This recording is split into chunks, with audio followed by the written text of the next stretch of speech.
Hello and welcome back to Buckle Up. I'm Harry King and this is a Toyota Yaris. Now I know what you think, we've had Yaris on this channel before, but that was the GR Yaris. This is the much more exciting one, the hybrid normal model.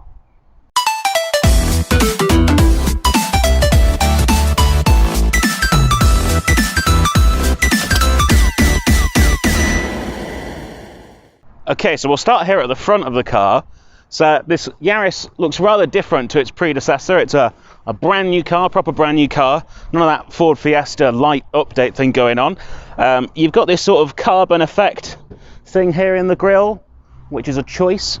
You've got the blue in the badge. That signifies this is a hybrid. You've also got these kind of carbon effect eyebrows on the lights. I guess it's to make it look sporty, but you're not fooling anyone. If you want a sporty looking Yaris, go buy the GR. Some nice little fog lights, and otherwise just a nice, inoffensive, generic hatchback style. Okay, so now moving down the side, we come to these lovely standard alloy wheels. These ones are 16-inch diamond cut alloys. You can get larger ones, but I think these look very good on the vehicle. Well, the overall shape of the car, it's sort of the front end. If you just saw the front end of this car, you would expect it to be longer, and then it ends here, sort of abruptly. Kind of this bit of the car looks slightly compressed, which, you know, if you're really into, you want, you know, the most fashionable looking small car, maybe look at a Peugeot 208 instead. I don't think it's offensive, it's just maybe not as chic as that. Right, so then round here at the back, I think this is the best angle on this vehicle because of this bad boy. So it's kind of two-tiered spoiler system that makes it look really cool and sporty. You've also got quite a cool central reversing light, sort of harkens to the central red light you might get on a racing car. It's kind of a nice choice. But then let's get into the boot.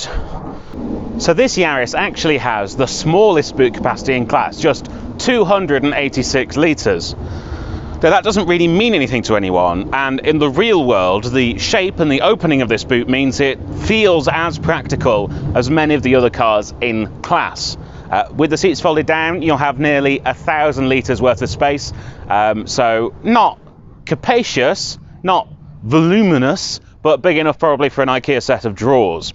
Weirdly, inside the boot there is little slots that look like they're designed for a false floor. This car didn't come with a false floor. I don't know if maybe that's only available higher up in the trim levels. Other features of the boot, not a huge amount.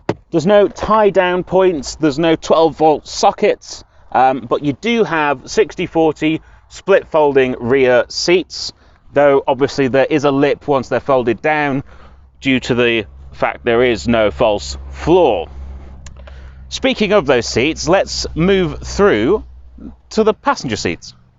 Okay, so here in the back there is enough room for adults, but if you're 6 foot or above, you might find the headroom a little bit restricting. Now obviously if you've got a shorter driver, you can just slump down like this and then the headroom's okay, but I can't actually really fit in behind myself. I end up with my legs either side of the seat and then obviously head against the ceiling, so more for kids in here. And on that basis there is Isofix on both of these outer seats, so your child seats will fit in here, but again you might have to move the seat forwards to fit in a full-sized child seat.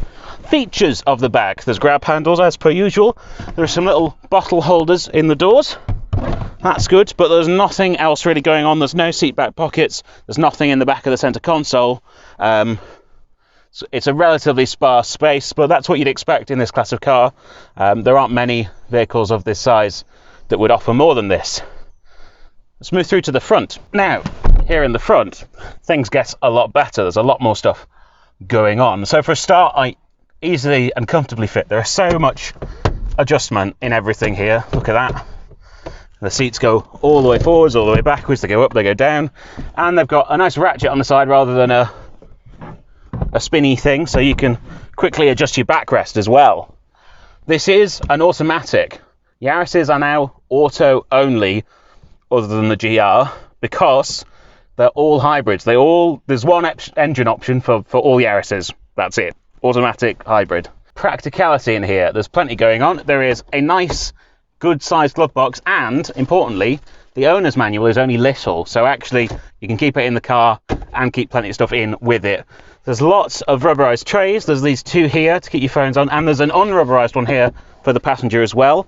There are cup holders in the center that fit a bottle in, though obviously for that one you can't use the armrest and get the bottle out at the same time. As well as space for a bottle in the center, there are good sized door pockets with a sort of bottle slot in them.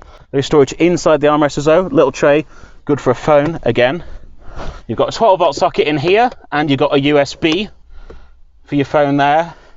Standard aircon, 8-inch infotainment display with real physical buttons. There's no navigation built into that. You have to connect your phone. And there's all the gizmos. This car's amazing. It comes standard with so much stuff. It's got auto wipers, it's got lane keep assist, it's got radar cruise control, and it's a tiny little super mini, and it just has all this stuff for standard. So if tech is your thing, this is the small car for you, absolutely. It also, if you're a panicky person, has an SOS button, which is quite nice. The seats are good and comfortable. I can see very clearly. The mirrors are a decent size. The sun visors are maybe a little small or poorly placed. They're just not quite working for me for whatever reason. And you do have digitized dials. It's not a screen like you get in other cars. It's little pods, but then there are screens inside them. So it's not like another full display, but it is all digital.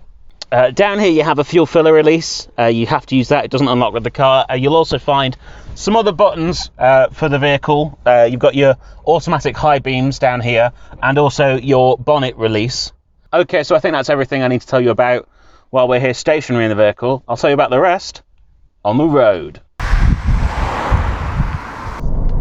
So, driving the Toyota Yaris Hybrid.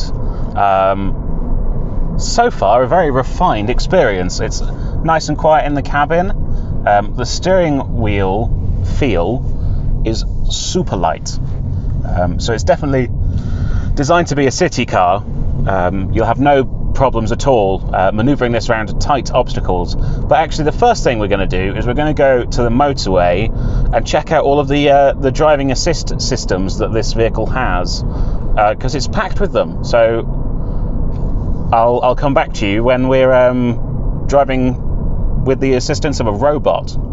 I'm now driving down a motorway with my radar cruise set to 70. We're currently doing 54 because we're behind a Fiat 500, and also the auto steer's on, so this car will now drive down the motorway almost by itself. Obviously you still need to pay attention. These are only assist systems. These aren't self-driving systems, because no such thing exists, Tesla.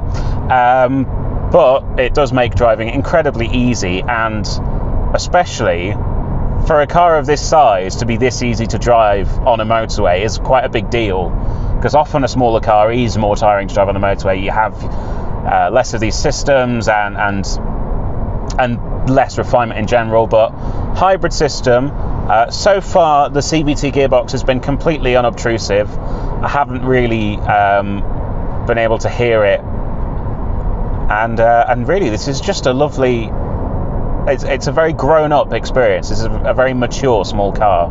I'm not quite sure how I feel about these digital dials, because while they are very up-to-date and advanced, the way that they've put them into the dash and the graphics they've chosen make it look dated. It looks like a more old-fashioned, like a sort of first-gen or second-gen Prius, I should say. Remember all the digital screens in that? It sort of has that look, which I guess maybe that's what Toyota's going for, but I feel like they could have made it look more up-to-date, because it's definitely, you know, they're proper digital screens, and they've chosen to do that on purpose. I'm going to pull off the motorway now and see what this is like on some back roads. This is actually surprisingly heavy for the size of car it is. It's 1.6 tons on gross vehicle weight, which you can feel in a tighter corner. It sort of feels a heftier vehicle maybe than you'd expect for its size. If you want something a bit more nimble and agile, I would suggest a Ford Fiesta. But despite having the feeling of greater weight, so far it's hung on perfectly fine, and the turning is actually still quite good. Changes direction well. It just yeah. What's the acceleration like? Now there's the CVT, but that gets up to speed decently quickly. It's just over 10 seconds to 60.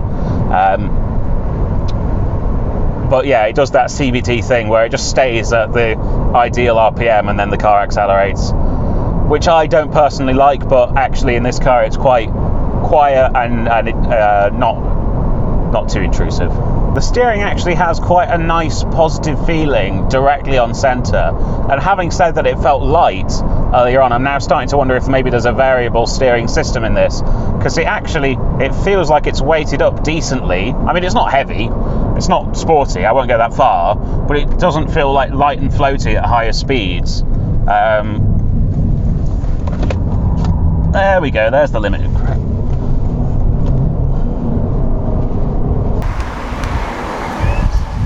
The seating position is lovely. I'm very comfortable where I am. Obviously there's lots of adjustment, as I showed you earlier, and I have very good visibility around the vehicle.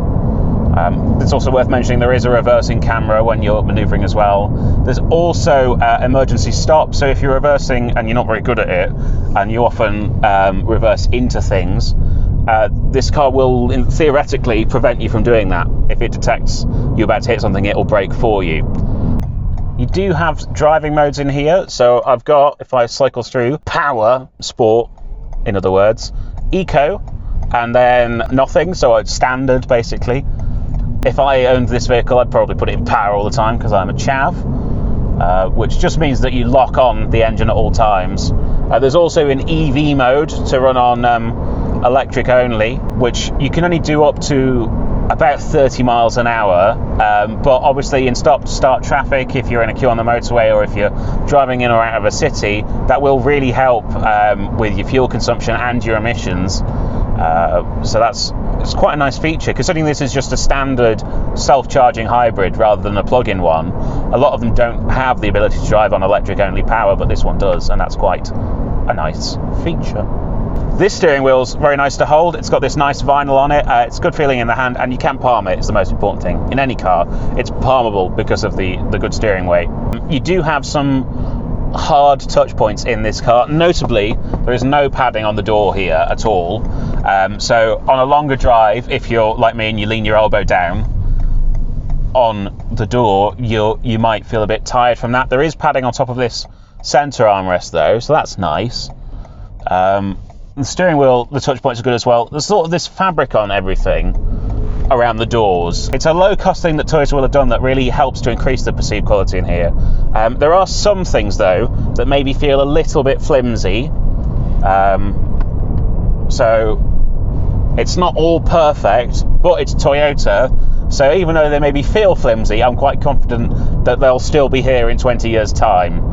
After the 7th owner has had this car, this will all still be intact because that's what Toyotas are like. And it's worth mentioning as well, Toyota have an unbeatable 10-year, up to 10-year warranty, where as long as you keep getting the car serviced by Toyota up to 10 years or 100,000 miles, they will have, and it's like a full warranty for 10 years, which is bonkers. But that'll, not only will that be peace of mind for you, it will massively protect your resale value as well. So this is a great car from both of those perspectives, because the entry price for this car is a bit higher than its rivals. You know, there's no cheap option, as it were. These start from 19 grand, but I think that value will be protected, and it'll give you lots of peace of mind. If someone were to ask me, I need a small car, what do you think I should get? It's always a super sensible choice to say, just go buy a Toyota Yaris, because you know that if that person drives that car for the next 10 years, it's not going to be your fault that they get stranded somewhere. It is nice in this day and age to just drive around in a small car, and this still is a properly small car.